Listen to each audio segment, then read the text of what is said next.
Do you want to know how you can make Telegram stickers? If yes, then this video is for you. Hello and welcome to 1-2-Step. It's your host back again with yet another interesting tutorial video. In this video, I'm going to teach you how you can make stickers on Telegram. Go ahead and open Telegram, which is on your phone. Go to the search bar and then search for stickers. After you search for stickers, click on the first link which appears on your screen. So, if your Wi-Fi is not working, go ahead and reload the Wi-Fi again and click on the stickers. Now what you need to do is click on new pack and click restart. Go ahead and click on new pack, which is over here. Yay, a new sticker set. Now choose a name for your set. So go ahead and choose your name.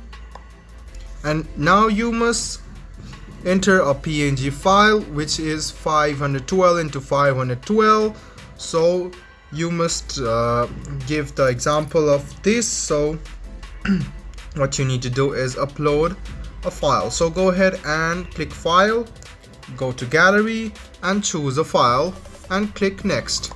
After a while, if the image is valid, you can see that you can easily create a sticker. So go ahead and create the valid file. So you can see that the dimensions doesn't match, and after it matches, this sticker will be formed after you write down the sticker pack name. So it's quite easy how you can make a sticker on Telegram. I hope this video was helpful for you. If you still have any kind of confusion, please do mention us on the comment section down below. Like the video, subscribe to the channel and do hit the bell button for more. Hope to see you in the next video as well. Until then, goodbye, take care and make sure you enjoy.